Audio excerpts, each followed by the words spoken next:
kiisu badna garnaqsigu waa marka dambe uu qurxinayo nabadgelyada uu ku baaqay nabadgelyadeedan soo dhaweynina cidiidi kartaa ma jirto anagu dhinacayaga iyo deegaan ahaan shalay waad arkaysay degmada Taleex wixii waayeel ka hadlayay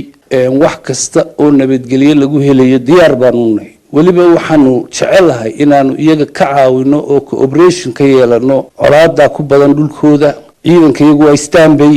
iyagu buu meelaha ka eegaa uu shaqalayahay haday u baahdaan waan ka tashanayna dawladda inaan caawino diyaar baan u nahay waayo gurigaaga guriga ku xiga oo gubanaya dabkiisu ku soo gaaray taa waan soo dhaweynaa tawada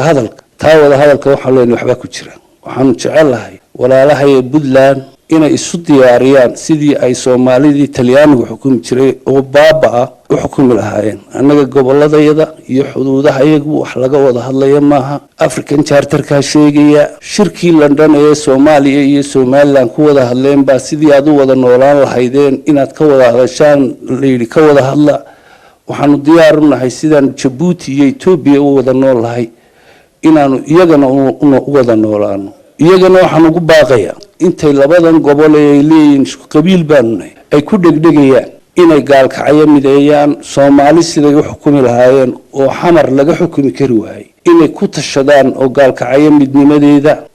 dawladii Soomaaliyeed way ku shaqayn kari lahayd xamar adduunkiina wuxuu ka taagay faramaran waxaan jecelahay inay Boosaaso iyo Garowe iyo gaalkacyo isu diyaariyaan sidii ay Soomaalidii Talyaanigu haysan jiray oo xukumi lahaayeen anaguna dhinacayaga aan uga caawin lahayn sida ciidamada AMISOM caawiyaan sidaas leeg maxaad ku diidanteen in la wada hadlo si nabad ah doonaysid loo helo waxaan u diidanahay international boundary baa jira Italian Somaliland bay haayeen iyagu anaguna waxaanu ahayn British Somaliland واسكرنا حدودها وحدود كصوماليا مرة ما هين حدود إنجليز نجح إيطاليان نجح حدود ورسنجل هي البهان تجحين وتاريخ لوي ولا لها يجوا هالكاتاجن بالي الحدود دي وضياش وعيلك هالكن مرية ما هين حد كوي محوق